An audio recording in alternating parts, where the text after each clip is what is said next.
નમસ્કાર મિત્રો, હું અમિત આપનું સ્વાગત કરું છું એક્ઝામ રૂફમાં.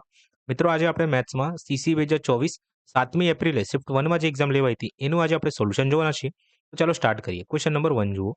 બે ઉમેદવારો P અને Q ના ગુણ 17 અને 19 ના ગુણોત્તરમાં છે. જો P ના ગુણ 117 હોય, તો Q ના ગુણ કેટલા? Q ના ગુણ 19. 100 ને તમારો જવાબ. શું કર્યું અહીંયા?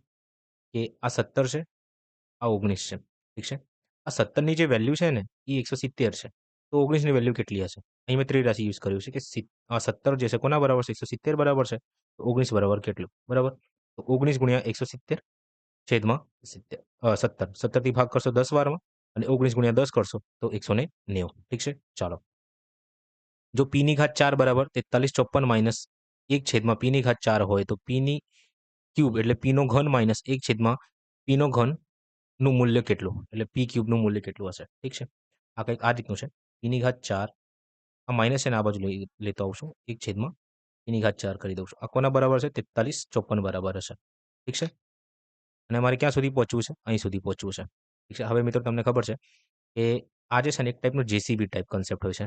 એસએસસીમાં એક જેસીબી ટાઈપ કન્સેપ્ટ આવે છે. જ્યારે આ ઘાત મોટી હોય, મોટી ઘાતે તમારે નાની ઘાતમાં જવું હોય ને, તો આપણે આ રીતે કરવાનું હોય છે. આ 4 છે, 4 પછી શું આવશે? p નો સ્ક્વેર પ્લસ 1/p સ્ક્વેર અને p square minus 1/p square આવશે. પછી તમે આને સોલ્વ કરશો ને તો બે રીતના જવાબ મળશે. આ પ્લસવાળાને સોલ્વ કરવાનું હોય છે. ઠીક છે? તો p પ્લસ 1/p મળશે અને p માઇનસ 1/p મળશે તમને. બરાબર? બસ તો સોલ્વ કરતા જવાના. તો જુઓ મિત્રો, આ 43 54 છે. ઠીક છે? અને હા, આને સોલ્વ કરવાનો જે ફોર્મ્યુલા હોય છે એ રૂટ પ્લસ હોય તો a+2 અને માઇનસ શોધવું હોય તો રૂટ a-2 કરી દેવાનું. બરાબર? સેમ ધારો કે આનું તમે સોલ્વ કરો, જવાબ b આવ્યો. આનો જવાબ પણ b આવ્યો. બરાબર? તો આને તમે સોલ્વ કરશો ને તો હવે અહીં b+2 કરવાનું અને અહીં b-2 કરવાનું. ઠીક છે? હવે મિત્રો તમારે જે છે ને p cube minus 1/p cube સુધી જવું છે. ઠીક છે? તો અહીં તમારે માઇનસની જરૂર પડશે ડાયરેક્ટ. ઠીક છે ને? તો એક એક કરીને આપણે કરતા જઈએ સોલ્વ. ઓકે? ચાલો, આ 43 54 છે. તો રૂટ 43 54 પ્લસ 2 કરો. તો શું આવશે જવાબ? અહીં તમારો જવાબ આવશે 43 56. હવે 43 56 કોનો વર્ગ હોય છે? તમને ખબર છે? હવે આ 43 56 જે છે આનું વર્ગમૂળ કાઢશો તો તમારો જવાબ શું આવશે? 66 66. બરાબર છે? ચાલો. તો અહીં જે છે p સ્ક્વેર પ્લસ 1/p સ્ક્વેરની જે વેલ્યુ તમને મળી છે એ 66 મળી છે. હવે તમારે ક્યાં જવું છે આમાં? તો 66 માઇનસ 2 કરી દો. તો તમને શું મળશે? p માઇનસ 1/p મળશે. બરાબર? તો 66 માઇનસ 2 કરશો તો રૂટ 64 આવશે. રૂટ 64 ની વેલ્યુ તમને ખબર છે શું હોય છે? 8. ઠીક છે ને? ચાલો. હવે મારે p ક્યુબમાં જવું છે. હવે અહીંથી p ક્યુબ માઇનસ 1/p નો ડાયરેક્ટ ફોર્મ્યુલા તમને યાદ હોવું જોઈએ. શું છે? અહીં તમારે a square a cube minus આમાં પ્લસ હોય છે અને અહીં માઇનસ હોય ને તો આ બાજુ આપણે પ્લસ કરી દેવાનું, પ્લસ હોય તો અહીં માઇનસ કરી દેવાનું. બરાબર? અને 3a બસ. તો a ક્યુબ એટલે 8નો ઘન, 8નો ઘન પ્લસ 3 ગુણ્યા 8 એટલે કે 24. 24 પ્લસ 8નો ઘન 512 થાય છે. તો જે તમારો જવાબ છે ને એ 536 હશે. ઠીક છે? ચાલો આગળ વધીએ આપણે. આ દાખલો વાંચો. રોહિત 24 કિલોમીટર પ્રતિ કલાકની ઝડપે કાર ચલાવી રહ્યો છે. તે દર 19મા કિલોમીટરના અંતે 17 મિનિટ માટે કાર ઊભી રાખે છે. તો 144 કિલોમીટરનું અંતર કાપવામાં તેણે કેટલો સમય લીધો હશે? મિત્રો, અહીં રોહિતની ઝડપ 24 કિલોમીટર પ્રતિ કલાક છે. હું આને આ રીતે પણ કહી શકું છું કે રોહિત 1 કલાકની અંદર 24 કિલોમીટરનું અંતર કાપે છે. ટોટલ અંતર રોહિતને જે કાપવાનું છે એ 144 કિલોમીટરનું છે. તો આને હું 6 થી ગુણી દઉં છું. તો 24 ગુણ્યા 6 કરીશ 144 કિલોમીટર થઈ જશે. અહીં બી મારે 6 થી ગુણવું પડશે એટલે ટોટલ 6 કલાક થઈ જશે. હવે આન્સર મિનિટમાં છે તો હું આને 6 કલાકને કન્વર્ટ કરી દઉં છું મિનિટમાં એટલે 60 વડે ગુણી દઉં છું આને. તો જવાબ આપણું 360 આવશે એટલે 360 મિનિટ આવશે. બરાબર? 144 કિલોમીટરનું અંતર કવર કરશે એ. હવે અહીં કીધું છે કે તે દર 19મા કિલોમીટરના અંતે 17 મિનિટ માટે કાર ઊભી રાખે છે. હું આને આ રીતે પણ કહી શકું છું ને કે દરેક 19 કિલોમીટર પછી રોહિત જે છે ને એકવાર કાર ઊભી કરે છે. હે ને? તો એકવાર કાર ઊભી થાય છે દરેક 19 કિલોમીટરે. તો રોહિતને અંતર કેટલું કાપવાનું છે? 144. તો 144 કિલોમીટરના અંતરે રોહિત કેટલી વાર કાર ઊભી રાખશે? તો તમે ભાગ કરશો આને 144 ને 19 વડે તો જવાબ 7 આવશે. શેષની જરૂર નથી આપણે. બરાબર? તો આપણે ભાગફળ પર કામ કરવાનું છે. 7 લઈ લીધું આપણે એટલે 7 વાર 144 કિલોમીટરના અંતરે આ રોહિત રોકાય છે. બરાબર? અને એકવાર રોકાય તો ટાઈમ કેટલું લેશે? એ 17 મિનિટ લેશે. બરાબર? તો આને હું 7 વાર રોકાય છે તો 7 વડે ગુણાકાર કરી દઉં છું. તો 17 ગુણ્યા 7 કરશો તો 119 જવાબ આવશે. બસ 360 મિનિટ ટોટલ ટાઈમ લેશે અને 119 મિનિટ રોકાઈને લેશે. એટલે ટોટલ જે ટાઈમ લાગે છે 9, 7 અને 4. ઠીક છે? આટલા મિનિટ લેશે એ. 479 આપણો આન્સર છે. આ જુઓ √64 + 4. અચ્છા, ડાયરેક્ટ ભાગ કરીએ આપણે. આની જગ્યાએ 8 લખું છું. 8/4 × 2 એટલે કે 2 × 2 એટલે અહીં 4 લખું છું. ઠીક છે. આ 3ની જગ્યાએ 4 લખું છું. 4 + 52 એટલે કે 56. 56 માઇનસ 5થી ભાગ કરશો તો અહીં 3 અને 31 પ્લસ અહીં ભાગ કરશો તો 24 અને ગુણ્યા 3 એટલે 72. ઠીક છે ને? ચાલો 6માંથી 1 5, 5માંથી 3 25, 25 + 72 કરશો તો તમારો જવાબ 97 આવશે. ઠીક છે, 97. આગળ વધીએ આપણે. અહીં લખ્યું છે એક્સ પ્લસ 1/x બરાબર 6 હોય છે. તમારાથી પૂછ્યું છે કે આનું મૂલ્ય શું હશે? મિત્રો તમને ખબર છે કે એક્સની ઘાત 5 પ્લસ અહીં લખું છું જેથી ખબર પડે. એક્સની ઘાત 5 પ્લસ 1/xની ઘાત 5 બરાબર અહીં તમારે લખવાનું x² પ્લસ 1/x², પછી x³ પ્લસ 1/x³ અને માઇનસ x પ્લસ 1/x.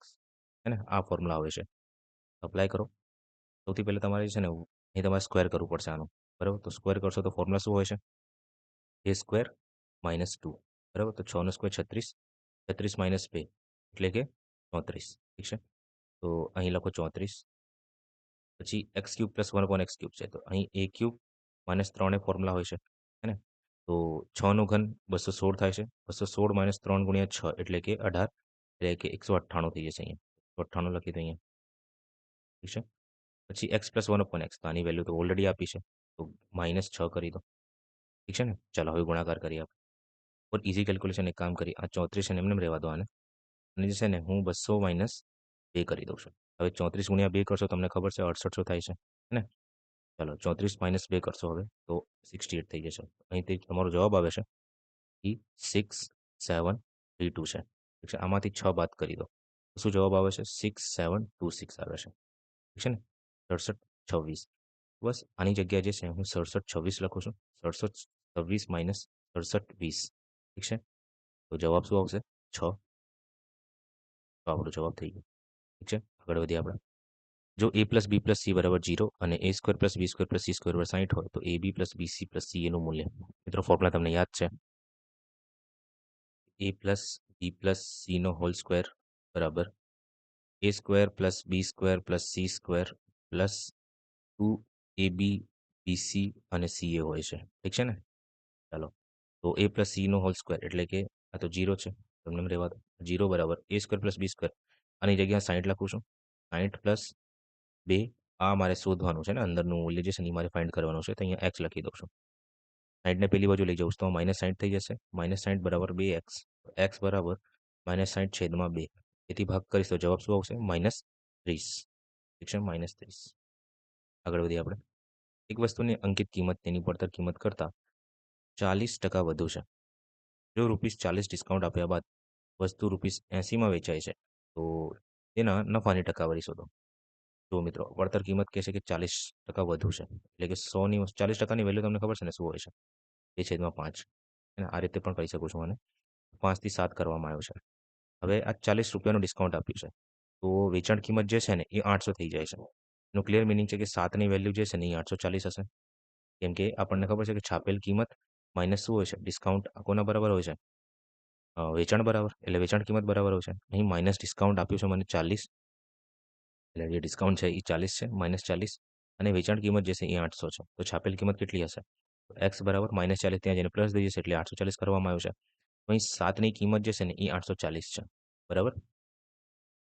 જો 7ની કિંમત 840 હોય તો 5ની કિંમત કેટલી હશે? ઠીક છે. તો નફાની ટકાવારી તો શોધવી પડશે. આ રીતે શોધી લઈશું. થઈ ગયું. ગુણાકાર કરવાનો. તો આ જે લગભગ જે છે ને 12 ગણું છે. આવી 12 ગણું હશે. 12 × 5 કરશો તો 600 થઈ જશે. હે ને? તો આ 600 તમારી શું છે? પડતર કિંમત છે અને અહીં તમારી વેચાણ કિંમત જે છે ને એ 800 છે.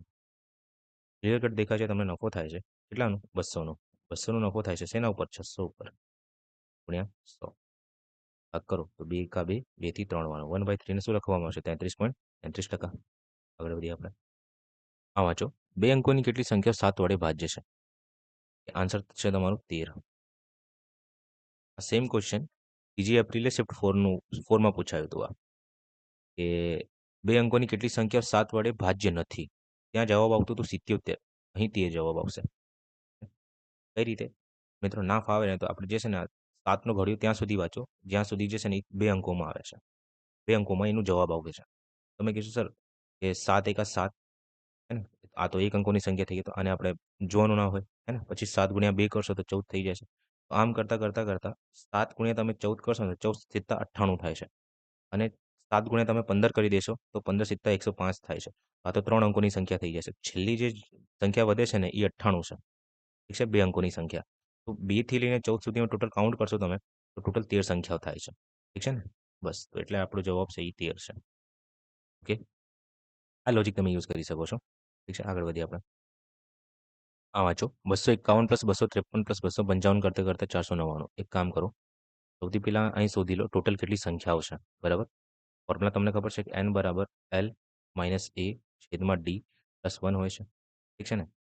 તો એલની જગ્યાએ હું લખું છું 499. 499 માઇનસ 251 છેદમાં તફાવત જોવા જઈએ તો 2 બેનું દેખાય છે મને. તો અહીંયા 2 પ્લસ 1. ઠીક છે? તો બસ 499માંથી 251 કરો તો 248. 248 છેદમાં 9માંથી 1 8 બરાબર છે. તો અહીંયા 2 આવશે. 2થી ભાગ કરીશ તો અહીંયા 12 અને 4 124 પ્લસ 1 ટોટલ સંખ્યાઓ 125 છે અહીંયા. ઠીક છે?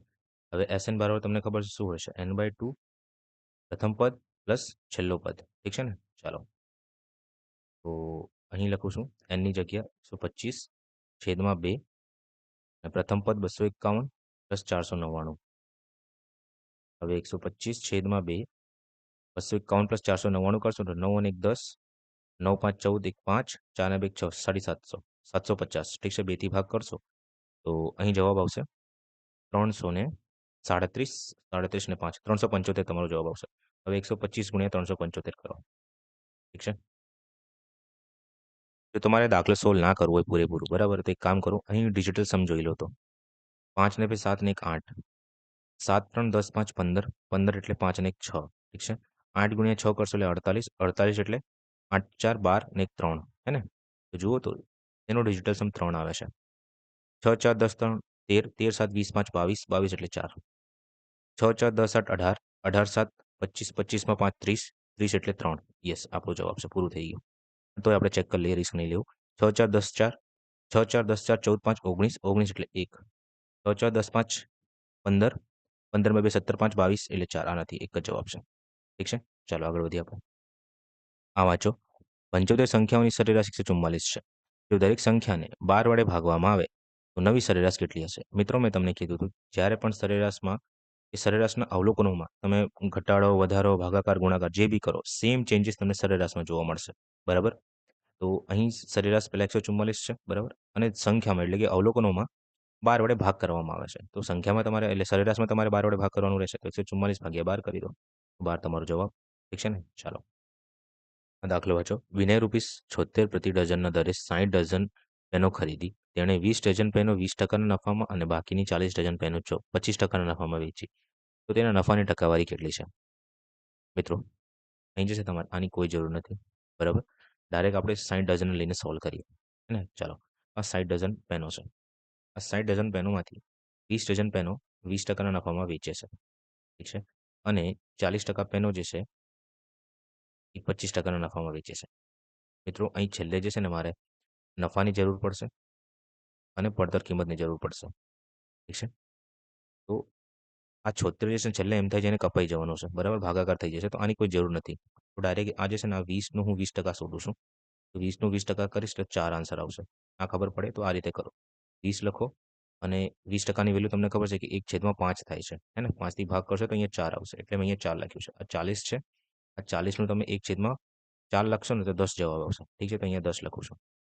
ટોટલ પ્રોફિટ જોવા જઈએ ને તો 14 યુનિટનું કે 14 ડઝનનું થયું છે. 14 ડઝનનો જે નફો થયો છે ટોટલ કેટલા ઉપર 60 ઉપર 60 ગુણ્યા 100 કરી દો. ઠીક છે? ભાગ કરો આને તો 140/6 છે. હવે 24 ગુણ્યા 6 કરશો તો 144 થઈ જશે. તો તમારે અહીં 6 લેવું પડે એટલે 23 લેવું પડશે. 23 ગુણ્યા 6 138 થાય છે. ઠીક છે ને? તો અહીં તમારો જવાબ 23 પોઈન્ટ સમથિંગ આવશે. 23.33 એક જ જગ્યાએ દેખાય છે આપણો જવાબ. ઠીક છે? અહીં મેં 76 કેમ નહીં લીધું? જુઓ મિત્રો અહીં જે છે ને ટોટલ જો એક પ્રતિ ડઝન એટલે કે 1 ડઝનનો ભાવ 76 છે. તો 60 ડઝનનો ભાવ કેટલો હશે? 76 ગુણ્યા 60 હશે. ઠીક છે? તો આ 76 અહીં બી ગુણાશે, અહીં બી ગુણાશે. હે ને? દરેકનો ભાવ છે. પછી આનું હું શું કહેવાય 20% કાઢીશ તો અહીં બી 76 ગુણાઈ જશે, અહીં બી 76 ગુણાઈ જશે. હે ને? દરેક જગ્યાએ 76 આવશે અને 14 ગુણ્યા 76 પણ તમારો ટોટલ જવાબ આવશે અને છેલ્લે 60 ગુણ્યા 76 છે, અહીં બી 60 76 હશે. તો 76 થી 76 એમ થાય કપાઈ જવાનું છે. કોઈ મીનિંગ નથી એટલે ડાયરેક્ટ મેં 60 ઉપર કામ કર્યું છે. ઠીક છે ને? ચાલો ઇરેઝ કરું છું.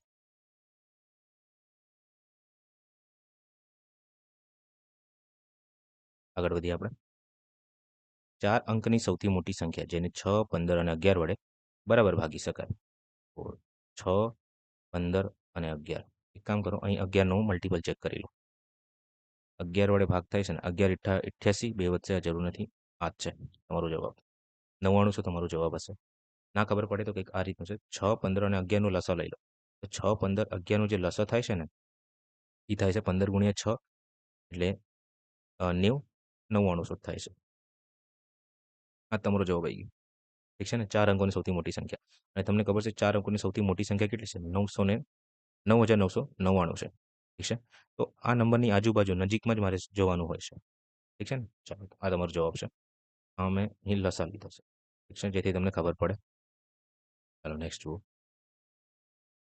રાજેશ અને સુમેશ સાથે મળીને 15 દિવસમાં એક કામ પૂરું કરી શકે છે. ઉમેશ અને ખુશી સાથે મળીને એ જ કામ 50 દિવસમાં પૂરું કરી શકે છે. ખુશી અને રાજેશ સાથે મળીને ચાલો રાજેશ સુમેશ 15 દિવસમાં, ઉમેશ ખુશી 50 દિવસમાં પૂરું કરી શકે છે. ખુશી રાજેશ 75 દિવસમાં. તો 15, 50, 75નું લઈ લો લસા, 150 થાય છે. ઠીક છે ને? ચાલો 15થી ભાગ કરશો તો અહીં જવાબ આવશે 10. અહીં 50થી ભાગ કરશો અહીં જવાબ આવશે 3. 75થી ભાગ કરશો અહીં જવાબ આવશે 2. એ ટોટલ આમની ઇફિશિયન્સી જે થાય છે ને એ 15 થાય છે. ઠીક છે? પણ અહીં જે છે ને બંને બે વાળા છે. તો હું આને આ રીતે લખું છું. આ બરાબર છે. 2 ગુણ્યા આર પ્લસ એસ પ્લસ એ બરાબર, રાજેશ, ઉમેશ અને ખુશી. બરાબર? ચાલો તો બસ ભાગ કરી દો. તો રાજેશ, ઉમેશ અને ખુશીની જે કાર્યક્ષમતા આવી છે એ 15/2ની આવી છે. ઠીક છે? કેમ કે 2 ત્યાં જઈને ગુણાઈ જશે. હવે ટોટલ કાર્ય આપણને ખબર છે 150 છે. તો 50/15/2 કરો. તો 150 છેદનો છેદ અંશ થઈ જાય છે. અહીંયા 2 આવી જશે અને 15 વડે ભાગ કરી દો. 15 એકા 15, 15થી 10 વારમાં 10 ગુણ્યા 2 કરશો તો 20 દિવસમાં આ કાર્ય પૂર્ણ થઈ જશે. ઠીક છે? ચાલો આ દાખલા વાંચો. એક વેપારીએ ₹60-50ની અંકિત કિંમત ધરાવતી ટ્રોલી બેગ પર 30% ડિસ્કાઉન્ટ આપ્યું અને તેના પર તેને 10% નફો થયો. ટ્રોલી બેગની પડતર કિંમત કેટલી છે? ઓકે, જેમ ફાવે એ મેથડ તમે યુઝ કરી શકો છો. હું બે રીતે તમને સોલ્વ કરીશ આને. બરાબર? ચાલો તો સૌથી પહેલાં કોપી મેથડથી સોલ્વ કરીએ. અહીં હું લખું છું છાપેલ કિંમત, અહીં લખું છું વેચાણ કિંમત. ઠીક છે? અને અહીં છે પડતર કિંમત. ઓકે, ચાલો તો છાપેલ કિંમત ધરાવો. સૌથી પહેલાં અહીં 30% જુઓ. 10ની વસ્તુ તમે 7માં વેચો છો. હે ને? ડિસ્કાઉન્ટ આપવાનું મિનિંગ એ જ થાય છે છાપેલ કિંમત ઉપર તમે ડિસ્કાઉન્ટ આપો છો 30%નું. તો 10/7 લખું છું. કેમ? 30%ની વેલ્યુ તમને ખબર છે 3/10 થાય છે. ઓકે, હવે 10%નો નફો થાય છે. તો 1/10 એટલે કે 10ની વસ્તુ તમે 11માં વેચો છો. તો હવે કોપી મેથડ અહીંયા 7 લખો, અહીં 11 લખો. ઠીક છે? 110, 77 અને અહીં 70. ઠીક છે? ચાલો તો હવે 110ની વેલ્યુ જે છે અહીં 110ની વેલ્યુ કેટલી મેન્શન કરી છે? 60, 50. શું પૂછ્યું છે તમારાથી? પડતર કિંમત કેટલી છે? 70 તમારી પડતર કિંમત છે. તો 70 બરાબર કેટલું? ઓકે, તો ગુણાકાર કરશો તમારો જવાબ જે છે ને 11નું લગભગ 55, 55 ગુણ્યા 7 એટલે કે 38/5 એટલે 38/50 તમારો જવાબ હશે. ઠીક છે? આ રીતે પણ તમે કરી શકો છો સક્સેસિવથી કે 60/50 તમારી પડતર છાપેલ કિંમત છે. ઠીક છે? અને 30%નો ડિસ્કાઉન્ટ આપો છો એટલે 10ની વસ્તુ તમે 7માં વેચો છો. કહેવાનો મિનિંગ એ છે. બરાબર? પછી અહીં મારે પડતર કિંમત શોધવાની છે. તો આ તો જે તમે શોધ્યું છે એ વેચાણ કિંમત છે. તો અહીં કરી દો 11ની વસ્તુ 10 ઉપર. 10 જે તમારી પડતર કિંમત છે તમારે શોધવાનું છે. ઠીક છે ને? ચાલો તો 10થી 10 કપાઈ જશે. 11થી ભાગ કરશો તો સેમ 550. 550 ગુણ્યા 7 કરશો. સેમ તમારો જવાબ 38/50 આવશે. ઠીક છે? ચાલો આ દાખલો વાંચો. રાહુલ 20%ના નફાથી એક ટેબલ વેચે છે. જો પડતર કિંમત અને વેચાણ કિંમત બંનેમાં ₹180નો ઘટાડો કરવામાં આવે તો નફો 40% થાય છે. તો પ્રારંભિક પડતર કિંમત કેટલી છે? મિત્રો આઈ થિંક આ ક્વેશ્ચન રિપીટ થાય છે. ઠીક છે? અહીં હું તમને મેન્શન કરી દઉં છું. જો તમારે ઇન ડિટેલ સોલ્યુશન જોઈએ કે કઈ રીતે થયું છે બરાબર, તો તમે ત્યાં જઈને સોલ્યુશન જોઈ શકો છો. અહીં જે છે હું સ્માર્ટ એપ્રોચથી દાખલો સોલ્વ કરવાનો છું. બરાબર? તો આ શિફ્ટ જે છે ને 3, 4, 24 શિફ્ટ 3નો દાખલો છે. ઠીક છે, આ વિડીયો દેખજો. ઠીક છે, ચાલો તો અહીં આપણે સ્માર્ટ એપ્રોચથી સોલ્વ કરીએ. અહીં કીધું છે મને 20% નફો થાય છે, નફાથી ટેબલને વેચે છે. તો પડતર કિંમત અને વેચાણ કિંમતમાં 180નો ઘટાડો થાય છે. ઠીક છે, તો અહીં જે છે ને હું વેચાણ કિંમત અને પડતર કિંમતનું જે છે એ ગુણોત્તર લઈ લઉં છું. એટલે કે વેચાણ કિંમત અને અહીં લખું છું પડતર કિંમત. ઠીક છે, સરખી રીતે લખી દઈએ. આ પડતર કિંમત અને વેચાણ કિંમત. ઠીક છે, ચાલો તો 20%નો નફો એટલે કે 5ની વસ્તુ તમે 6માં વેચો છો. હે ને? 20% એટલે કે 1/5, 5ની વસ્તુ 6માં. હવે બંનેમાં તમને 180નો ઘટાડો કરવાનો છે. ઓકે. આમ કરવાથી શું થાય છે કે જે નફો જે છે ને એ 40% થઈ જાય છે. 40%ની વેલ્યુ એટલે 2/5 થાય છે. પડતર કિંમત 5, વેચાણ કિંમત 7. હે ને? ચાલો. 5 થી 6, 5 થી 7. હવે તમારે જે છે ને અહીં સૌથી પહેલાં ચેક કરવાનું છે કે ડિફરન્સ કેવું છે, સેમ છે કે નહીં. અહીં 1 છે, અહીં 2 છે. હવે જો ડિફરન્સ સેમ ના હોય ને તો સેમ બનાવો. ઠીક છે, તો આને 2 થી ગુણી દો. તો હવે જે ગુણોત્તર બનશે ને એટલે 2 થી ગુણશો તો આને 2 થી ગુણવું પડશે અને આને 2 થી ગુણવું પડશે. હવે જે ગુણોત્તર બનશે એ 5 દુ 10, 6 દુ 12 અને 5/7. ઠીક છે, અહીં પ્લસ -180 ઘટાડો કરવામાં આવશે. -180 આ 5 અને 7. હવે જો 10 થી 5 થાય છે વસ્તુ, કેટલાનો ઘટાડો થાય છે 5નો. 12 થી 7 થાય છે, કેટલાનો ઘટાડો થાય છે 5નો. ઇન શોર્ટ આમ કહી શકો છો કે 5 યુનિટની જે વેલ્યુ છે એ કોના બરાબર છે 180. તો પડતર કિંમત પૂછી છે મારે પ્રારંભિક, તો આ 10ની વેલ્યુ કેટલી હશે, તો 10 યુનિટની વેલ્યુ કેટલી 360. ઠીક છે, તો 80 ગુણ્યા 10/5. 5 એકા 5, 5 થી 2 વારમાં 18 દુ 36 અને અહીંયા 0 લગાડી દેવાનું હોય ને, કેમ કે 180 વડે આપણે ગુણાકાર કરી રહ્યા છે. ચાલો પી જેમ ક્યુ મૂકી દો. અહીં હું લખું છું 4. ઠીક છે, અહીં હું લખું છું 1, 4 + 1, 4 - 1, 5 અને 3. આગળ વધીએ આપણે. આ દાખલા વાંચો. રતન એક પરીક્ષામાં 25% ગુણ મેળવે છે, પણ 55 ગુણ ઓછા આવતા નાપાસ થાય છે. પરીક્ષા પાસ કરવા માટે 69% એટલે 69% એટલે પર્સન્ટેજ ગુણ લાવવા જરૂરી છે. તો પરીક્ષાની મહત્તમ ગુણ કેટલા? મહત્તમ ગુણ જે છે ને એ ઓલવેઝ 100% હોય છે. યાદ રાખજો. ઠીક છે, 25% ગુણ લાવે છે. 25% ગુણ લાવે છે. જો 55 ગુણ વધારે લઈને આવી ગયો હોત તો પાસ થઈ જાત. પાસ થવા માટે કેટલા લાવવાના છે? 69 એટલે 69%. બસ તો 55 બરાબર આ રીતે લખો. આ 55 જે છે ને કોના બરાબર છે? 69% - 25%ના. ઠીક છે, તો 55 બરાબર કેટલો જવાબ આવશે? 4, 6માંથી 2 એટલે 44. ઠીક છે, આ 44% બરાબર છે. તો જો 44%ની વેલ્યુ કોના બરાબર હોય? 55 બરાબર હોય તો 100%ની વેલ્યુ કેટલી?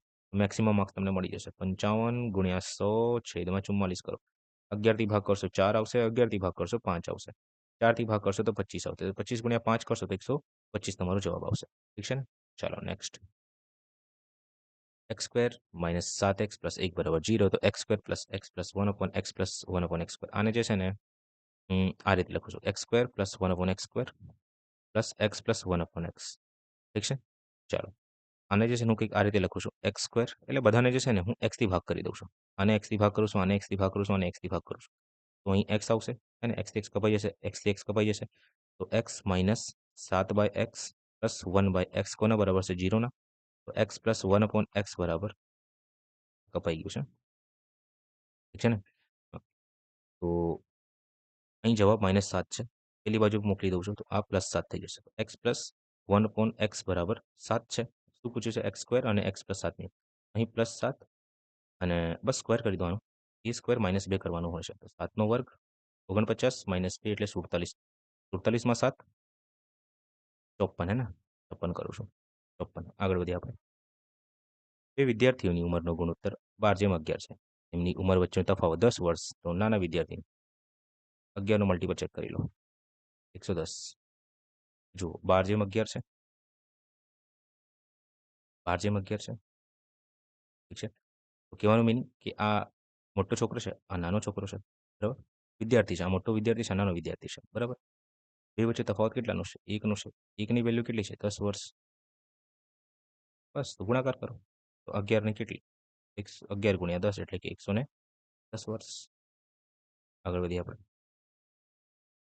0.00125. ચાલો સોલ્વ કરીએ. અને જે છે ને કંઈક આ રીતે લખું છું. 125 છેદમાં 1, 2, 3, 4, 5 10 ની ઘાત 5 ગુણ્યા 5 છેદમાં 10 ની ઘાત 2 ગુણ્યા 55 છેદમાં 10 ની ઘાત 2 ઠીક છે. આ ભાગાકારમાં છે 11 છેદમાં 10 ની ઘાત 4 લખું છું. ઠીક છે, કેમ કે પોઈન્ટ પછી 4 અંકો છે. ચાલો ગુણાકાર 1, 2, 3, 4, 5 25 ની ઘાત 10 ની ઘાત 5 ઠીક છે. ચાલો છેદનો છેદ અંશ હે ને, અંશનો છેદ છેદમાં 125 ગુણ્યા 5 ગુણ્યા 55 છેદમાં 11 ગુણ્યા 25 અહીં લખો 10 ની ઘાત 4 ગુણ્યા 10 ની ઘાત 5 અહીં લખો 10 ની ઘાત 5 ગુણ્યા 10 ની ઘાત 2 ગુણ્યા 10 ની ઘાત 2 હવે 10 ની ઘાત 2 ગુણ્યા 10 ની ઘાત 2 છે અને 10 ની ઘાત 4 લખી દઉં છું. ઠીક છે, ભાગાકાર કરો ઉડી ગયા, આ ઉડી ગયા. ઠીક છે ને, 25 થી 5 વારમાં હે ને, 11 એકા 11 11 થી 5 વારમાં તો તમારો જવાબ જે છે ને એ 125 આવશે. ઠીક છે, ચાલો આગળ વધીએ આપણે. હા વાંચો. વિકાસે 3 પરીક્ષાઓ આપી હતી. 3 પરીક્ષાઓમાં તેણે મેળવેલા ગુણોની સંબંધિત ગુણોત્તર 4:3:6 છે. 3 પરીક્ષાના મહત્તમ ગુણોનો સંબંધિત ગુણોત્તર 8:8:7 છે. જો તેણે કુલ 50% ગુણ મેળવ્યા હોય તો તે કેટલી પરીક્ષામાં તેણે 50%થી વધુ ગુણ મેળવ્યા હોય? ઓકે, અહીં લખું છું ટોટલ. ઠીક છે, અહીં લખું છું ઓપ્ટેન એટલે કે મેળવેલા ગુણ. બરાબર, ટોટલ જે છે ને એ 8:8:7ના ગુણોત્તરમાં છે અને આનું ટોટલ કરવા જઈશ ને તો 8 8 16 16 7 23 થાય છે. ઠીક છે, અને જે ઓપ્ટેન એટલે મેળવેલા જે ગુણ છે એ 4:3:6ના ગુણોત્તરમાં છે. આનું ટોટલ કરવા જઈશ ને તો ટોટલ 4 ને 3 7 6 13 થાય છે. ઠીક છે, 13 થાય છે. હવે અહીં કીધું છે મને જો તેણે કુલ એટલે ટોટલ જોવા જઈએ તો 50% ગુણ મેળવ્યા છે. કેટલા ટકા? 50%. પણ 50% એટલે 1/2 થાય છે. કહેવાનું મિનિંગ કે ટોટલ માર્ક્સ જે છે ને આ ટોટલ માર્ક્સ છે એ 2 હોવું જોઈએ અને 1 જે છે ને આને મેળવેલા ગુણ હોવા જોઈએ. બરાબર, તો એ ગુણોત્તરમાં હોવું જોઈએ પણ આ તો 23 અને 13 જોવા મળે છે તો તમારે જે છે ને આને સમાન કરવું પડશે, સરખું બનાવવું પડશે. ઠીક છે, તો અહીં હોશે 2 અને અહીં 1 હોવું જોઈએ પણ આવું નથી તો તમારે જે છે ને આને 13 વડે ગુણી દો અને આને 23 વડે ગુણી દો. ઠીક છે, તો ટોટલ આ 26 થઈ જાય છે હે ને, અને આ ટોટલ 23 થઈ જશે. બસ ગુણાકાર કરો. 26 નો ગુણાકાર 8 વડે. તો હવે અહીંથી લખું છું કે 26 ગુણ્યા 8 208 અહીં 208 આવશે અને 26 ગુણ્યા 7 કરશો તો 183 થાય છે. બરાબર, 182. ચાલો હવે 23 ગુણ્યા 4 કરશો તો અહીં જવાબ આવશે 92. અહીં 23 ગુણ્યા 3 કરશો તો 69 હે ને, અને 23 ગુણ્યા 6 કરશો તો અહીં 138 જવાબ આવશે. ઓકે, તો હવે તમારે જે છે ને આની ટકાવારી શોધવાની છે. તો મિત્રો આ 208 છે ને આ 92 છે. ઠીક છે, તો અહીં 92 છેદમાં 208 કરો, ગુણાકાર 100 કરો. ઠીક છે, 4થી ભાગ કરશો અહીં 23 આવશે, 4થી ભાગ કરશો તો અહીં 5 અને અહીં 2 આવશે, 52 આવશે. 23 ગુણ્યા 100, 23 છેદમાં 52 ગુણ્યા 100 હજી 4થી ભાગ થઈ જશે ને, 13 તરી 51 13 ચોક 52 હે ને, અહીંયા 13 આવશે અને આ 25 આવશે અહીંયા. ઠીક છે, તો જો આને હું 26 ધારી લઉં, એપ્રોક્સની વાત કરું છું, 13 થી ભાગ કરીશ તો અહીંયા બેસ લગભગ જે મારો જવાબ જે છે ને એ 45 કે 46 સમથિંગ ટકામાં હશે. ઠીક છે, આ તો 50થી ઓછું છે, આ નથી. હવે આ 208 અને 69 ક્લિયર કટ દેખાય છે, આ તો ઓછું જશે, આને કેલ્ક્યુલેટ કરવાની કોઈ જરૂર નથી, 50થી ઓછું જશે કેમ કે જો 92 45 46માં આવે છે તો આ તો 69 છે, 69 છે, તો ભાઈ 45%થી ઓછું જશે આ. બરાબર, હવે 138 182 માંથી 138 હવે આ તમારે કેલ્ક્યુલેટ કરવું પડશે. અહીં 138 લખો, અહીં 182 લખો. ઠીક છે, હું આને 2 થી ભાગ કરું છું તો અહીંયા 9 અને 1 આવે છે. હું આને 2 થી ભાગ કરું છું તો અહીં જે જવાબ આવશે એ 69 આવશે. ઠીક છે, ચાલો હવે આ 69 છે 91 છે. જો આને હું 70 ધારી લઉં, 70 ધારી લઉં, એપ્રોક્સની વાત કરું છું. ઠીક છે, હવે હું 7 થી ભાગ કરું છું, 7 થી 10 વારમાં અને 7 થી આને ભાગ કરીશ તો 13 આવશે. ઠીક છે, તો લગભગ આ જે જવાબ આવશે ને 50%થી વધારે જશે. આનો જે જવાબ જે છે 100/13 છે. 10/13 જે છે 10/13 ગુણ્યા 100 ભાગ કરશો તો 7 પોઈન્ટ સમથિંગ તમારો એટલે 70 થી વધારે જવાબ આવશે તમારો. તો આ જ એક જવાબ છે તમારો, એક જ આન્સર આવશે. ઠીક છે, જો તમારે આવું ના કરવું હોય તો તમે ડાયરેક્ટ પણ કરી શકો છો કે આ 8 8 7 છે તો અહીં 80 80 અને 70 ધારી લો. કેટલા ગુણ મળ્યા છે? 3 4 6 ને 10 વડે ગુણી દો બધાને, 40 30 અને 60. તો 80માંથી તમે 40 લઈને આવો છો તો ક્લિયર કટ દેખાશે 50% ગુણ છે. હે ને? ના ફાવે તો આ રીતે કરી લો 80/40 ભાગ કરશો તો 1/2 આવશે તો 50% તમારો જવાબ હશે. એમ આ 50%થી ઓછું જ દેખાશે જે બી હશે ઈ, બરાબર? અને આ 70 છે અને આ કેટલા ગુણ છે? 60 ગુણ છે. તો ક્લિયર કટ દેખાય છે કે 50થી વધારે છે. તો એક જ જગ્યાએ તમને જે છે ને 50થી વધારે જોવા મળે છે. 50 પ્લસ છે. આ તમારો જવાબ હશે 1. ઠીક છે? બાકી એકચ્યુઅલ જે છે ને તમારે આ રીતે જ કરવું પડશે આને. ચાલો નેક્સ્ટ જુઓ. આમાં જો પ્રથમ, દ્વિતીય અને ત્રીજી ઘડિયાળની ખરીદ કિંમતનો ગુણોત્તર અનુક્રમે 5:6:9 છે. જો પહેલી ઘડિયાળ 10% નફા પર, બીજી ઘડિયાળ 10% નફા પર અને ત્રીજી 20% ખોટ પર વેચવામાં આવે તો પછી એકંદરે નફો અને ખોટની ટકાવારી કેટલી? ઠીક છે? મિત્રો આ 5, 6, 9 પડતર કિંમત છે જે છે ને તો આને જે છે હું 10 વડે ગુણી દઉં છું ફોર ઇઝી કેલ્ક્યુલેશન. અહીં 50 અને 60 અને 90 ધારી લઉં છું. ઠીક છે? ચાલો. હવે અહીં 10% નું શું થાય છે? નફો થાય છે. અહીં 10% નો નફો થાય છે અને અહીં ખોટ થાય છે 20% નો. ઠીક છે? ચાલો કાઢો. હવે 50% નો તમે 10% કાઢો. તો શું આવશે? 5. હવે 10% નો તમે 60% કાઢો. શું આવશે? 6 અને 90 નું 20% કાઢશો તો તમારો જવાબ 18 આવશે. ઠીક છે? આ પ્લસમાં છે, આ પ્લસમાં છે. ઠીક છે? બસ હવે ટોટલ કરી લો આનું. 6, 5, 11 માં 9, 6, 5, 11 એટલે 200 થાય છે ટોટલ અહીં. 200 લખી દો. ઠીક છે? 6, 5, 11, 11 માંથી 18 ને બાદ કરો. શું જવાબ આવે છે? -7. તો ક્લિયર કટ દેખાય છે. માઇનસ શું દર્શાવે છે? ખોટ દર્શાવે છે. અને આ તમારું શું છે? ટોટલ 200 છે. 200 તમારી પડતર કિંમત છે. અને આ 7 જે છે એ ખોટ થાય છે ટોટલ નેટની વાત કરવામાં આવે છે એકંદર. ઠીક છે? તો બસ ખોટની ટકાવારી શોધી લો. ખોટની ટકાવારી બરાબર 7/200 ગુણ્યા 100 કરી દો. ભાગ કરશો તો તમારો જવાબ શું આવશે? 3.5%. ઠીક છે? ખોટ. આ દાખલો વાંચો. એક બોટ 13 કલાકમાં 48 કિલોમીટર પ્રવાહની દિશામાં અને 42 કિલોમીટર પ્રવાહની વિરુદ્ધ દિશામાં અંતર કાપી શકે છે. એક બોટ 5.5 કલાકમાં 24 કિલોમીટર પ્રવાહની દિશામાં અને 48 કિલોમીટર પ્રવાહની દિશા તરફનું અંતર કાપી શકે છે. તો નીચેનામાંથી કયું વિધાન સાચું છે? ઠીક છે? મિત્રો અહીં તમને ખબર છે કે ડાઉનસ્ટ્રીમ એટલે કે પ્રવાહની દિશા મતલબ બોટની દિશા એટલે બોટની ઝડપ અને પ્રવાહની ઝડપ, બરાબર? અપસ્ટ્રીમ એટલે પ્રવાહની વિરુદ્ધ દિશાનું મિનિંગ શું થાય છે? બોટની ઝડપ માઇનસ પ્રવાહની ઝડપ, બરાબર? તો અહીં એવું કીધું છે મને કે 48 કિલોમીટર પ્રવાહની દિશામાં એટલે કે ડીમાં, બરાબર? તમે અહીં B+S લખી શકો છો, ઠીક છે? પણ હું એની જગ્યાએ ડી લખું છું. આપણે સમજી જવાનું હોય છે, બરાબર? અહીં 42 અને અહીં યુ લખું છું. આમ જે સમય લાગે છે ટોટલ એ 13 કલાક લાગે છે. પછી એવું કીધું છે મને કે પ્રવાહની વિરુદ્ધ દિશામાં 24 છે અને પ્રવાહની દિશામાં 18 છે. ઠીક છે? આમ જે સમય લાગે છે એ 5.5 લાગે છે. હવે મિત્રો એમ તો તમે ડાયરેક્ટ આ વેલ્યુ મૂકીને ચેક કરી શકો છો કે આન્સર આવે છે કે નહીં. 10 ને 13 10 + 3 પણ આ જે છે ને તમારે બેને ચેક કરવું છે કે આ છે કે નહીં ખરેખર વેલ્યુ. આના માટે તમારે ઇન ડિટેલ જવું જ પડશે, બરાબર? તો ચાલો જોઈએ.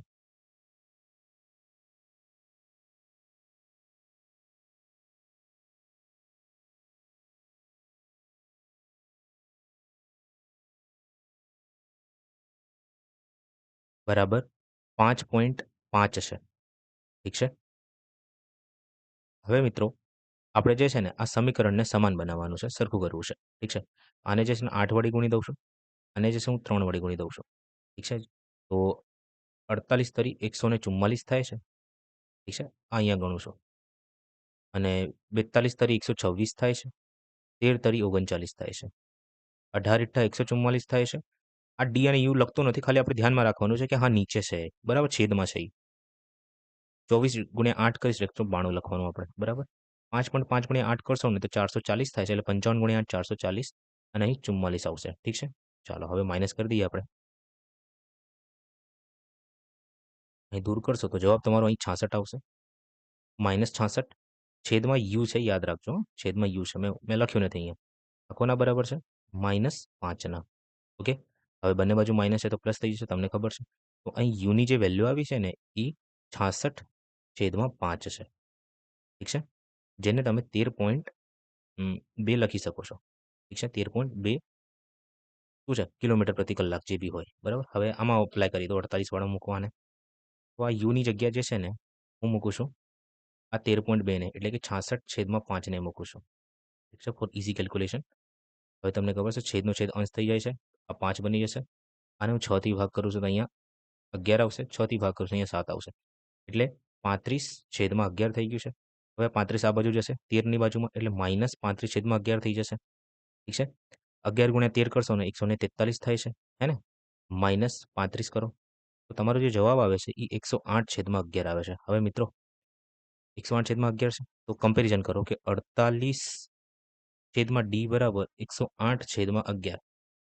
6 થી ભાગ કરશો તો અહીં જે જવાબ આવશે 6 થી ભાગ કરવામાં અહીં 18 આવશે અને અહીં 8 આવશે. 2 થી ભાગ કરો તો અહીંયા 4 આવશે અને અહીંયા 9 આવશે. તો 44 ડીની જે વેલ્યુ આવી છે ને એ 44/9 છે અને યુની જે વેલ્યુ તમને મળી છે એ કેટલી છે? 13.2 છે. 13.2 છે. આને બી તમે ભાગ કરી જુઓ તો શું જવાબ આવે છે? અહીં તમારો જવાબ 4 પોઈન્ટ સમથિંગ આવે છે. બરાબર? મિત્રો આ દાખલો જ રોંગ છે. કેમ દાખલો રોંગ છે? કેમ કે ડાઉનસ્ટ્રીમ ક્યારેક પણ અપસ્ટ્રીમથી ઓછી ન હોઈ શકે. ડાઉનસ્ટ્રીમ છે ને હંમેશા વધારે હશે અપસ્ટ્રીમ કરતાં. ઓકે? તો અહીં દાખલો જ ખોટો છે. ઠીક છે? આ દાખલો રોંગ છે. Please don't waste your time આવા ટાઈપના દાખલા ગણવામાં. ખાલી કન્સેપ્ટ જાણી લો કે હા આ રીતનું કોઈ કન્સેપ્ટ હોય છે. બરાબર?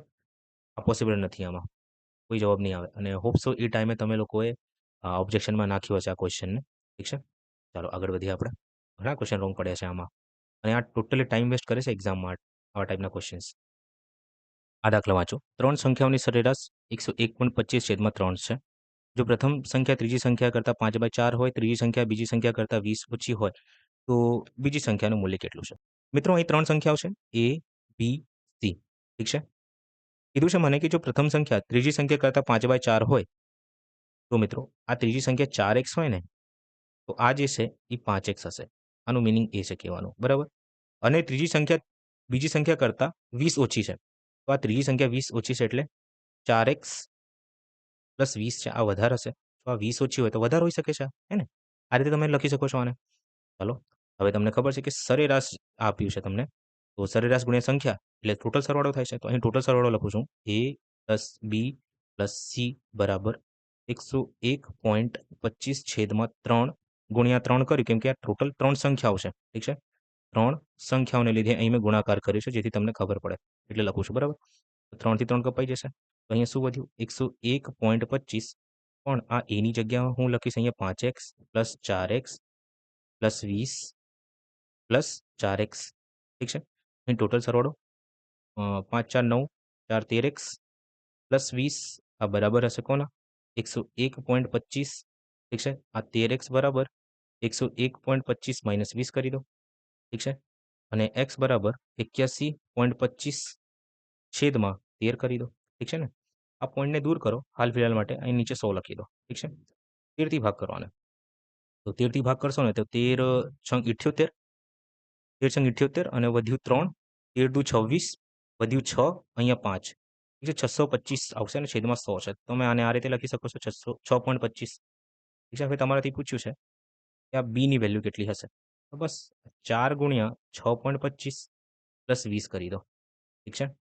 તો તમારો જે જવાબ આવે છે 6.25 ગુણ્યા 4 6 ચોક 24, 25 ગુણ્યા 4 25 ગુણ્યા 4 એટલે 100 એટલે 25 થાય છે. 25 + 20 45. આગળ વધીએ આપણે.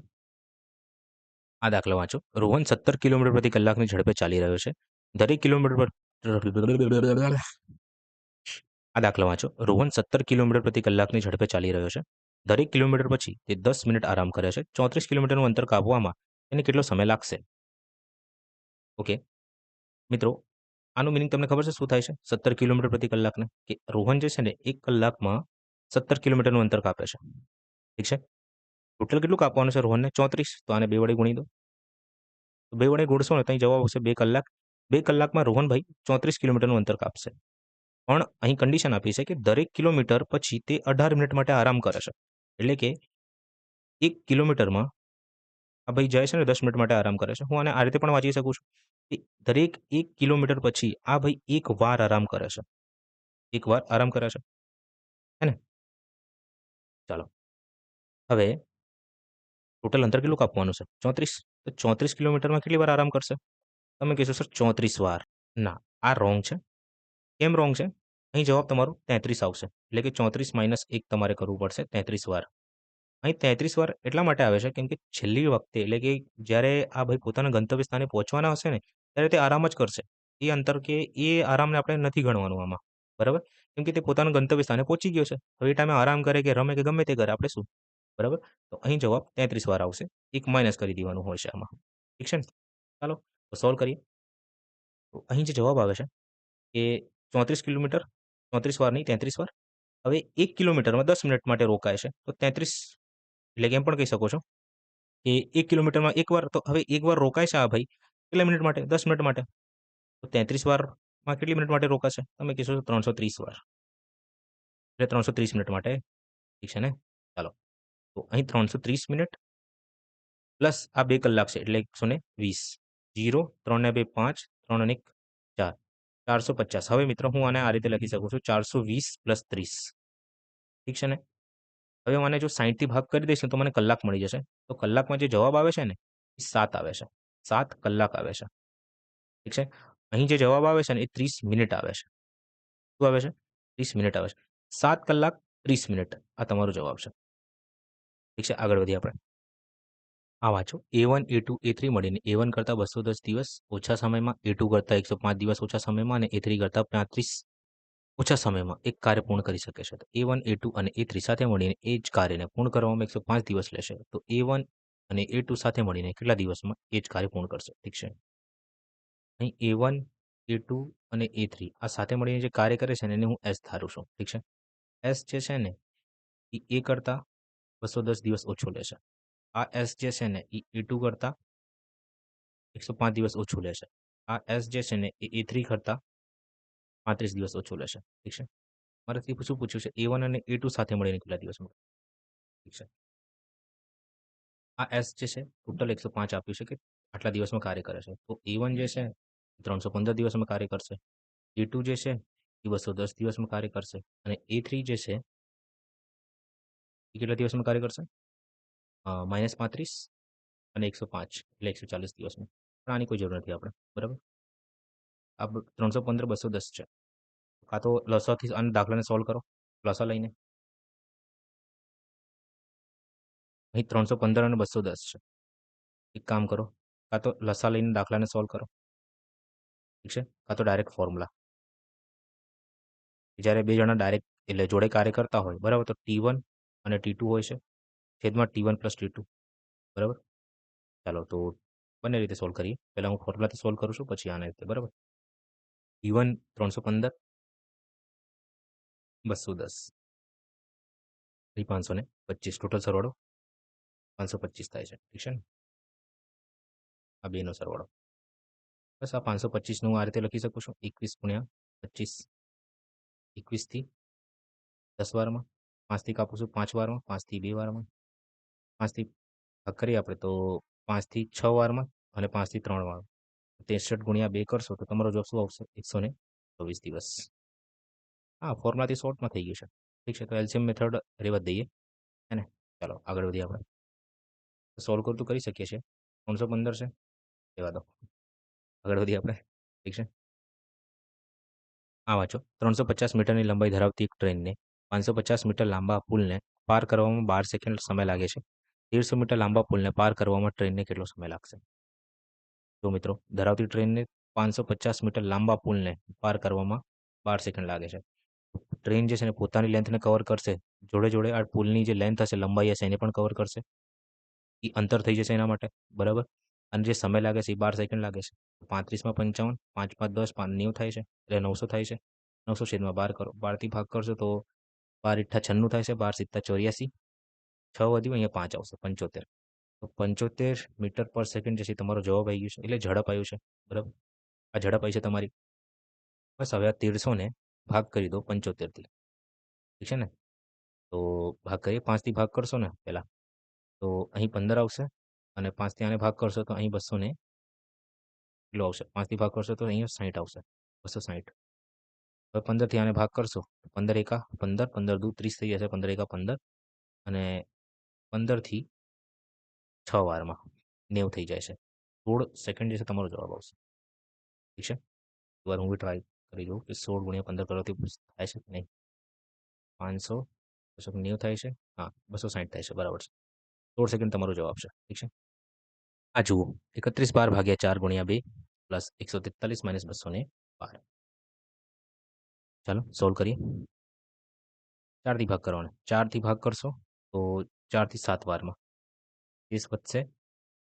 8 એટલે 28 એટલે 3 અહીં 31. હજી 7 વારમાં 28 એટલે 3 વધ્યું, અહીંયા 2 8 આવશે. ઠીક છે. 778 ગુણ્યા 2 તો 16, 7 દુ 14 1 5, 7 દુ 14 1 5 એટલે 15 આવશે. 15 56 પ્લસ 143 9 9 6 1 212 7 8 4 1 1487. જીપી સમગુણોત્તર શ્રેણીનું પ્રથમ પદ 15 છે અને જીપીનું ચોથું પદ 3240 છે. T4 બરાબર ARN3 હોય છે. ફોર્મ્યુલા ખબર છે કે TN બરાબર ARN-1 હોય છે. ઠીક છે. બસ એ જ વસ્તુ મેં અહીંયા કરી છે. એનની જગ્યાએ 4 લખ્યું છે, -1 કરીને ડાયરેક્ટ. ઠીક છે. T4ની વેલ્યુ 3240 છે. એની વેલ્યુ અહીં મેન્શન કરી છે 15 છે અને R ક્યુબ થઈ જશે. 15 થી ભાગ કરો આને. હું આને આ રીતે લખી શકું છું 18 ગુણ્યા 18 ગુણ્યા 10. 15 થી ભાગ કરીશ તો અહીંયા 12 આવશે. ઠીક છે. 18 ગુણ્યા 12 કરશો ને તો 216 આવે છે. આ તો મને યાદ છે. આ R ક્યુબ થઈ જાય છે. અહીં R બરાબર જે છે 6 આવે છે. ઠીક છે. આ જીપીના 8મા પદ અને 6ઠ્ઠા પદનો ગુણોત્તર શું છે? 8મા પદ એટલે T8, ગુણોત્તર એટલે T6. આ રીતે તમે દર્શાવી શકો છો. ઠીક છે ને? હવે AR7 AR5 ભાગ કરશો તો R7 - 5 કરી દઈશું તો R2 આવશે. અહીં 6નો વર્ગ કરી દો. શું જવાબ આવશે? 36. ફાઇનલ 50 પરિણામોની સરેરાશ 24 છે. જો દરેક પરિણામોમાંથી 7 બાદ કરવામાં આવે તો પરિણામોની નવી સરેરાશ કેટલી હશે? મિત્રો મેં તમને કીધું હતું, એટલે ઘણીવાર કીધું છે કે સરેરાશના અવલોકનોમાં કે સંખ્યામાં તમે જે બી ફેરફાર કરો, સેમ ફેરફાર તમને સરેરાશમાં જોવા મળશે. ઠીક છે. તો અહીં 24માં તમે શું કરી રહ્યા છો? એટલે સંખ્યામાં શું કરી રહ્યા છો? 7 બાદ કરી રહ્યા છો. તો 24માંથી તમારે 7 બાદ કરી દેવાનો. તો જવાબ આવશે 17. તો 30 ક્વેશ્ચન પૂરા થઈ ગયા છે. હવે નેક્સ્ટ શિફ્ટ 2 હશે. અને જો સારું લાગ્યું હોય તો લાઇક, શેર અને કમેન્ટ કરો. કમેન્ટ ખાસ કરજો, શેર તો ઠીક છે. સબસ્ક્રાઈબ પણ કરો જો સારું લાગે તો. ઠીક છે. ચાલો મળીએ.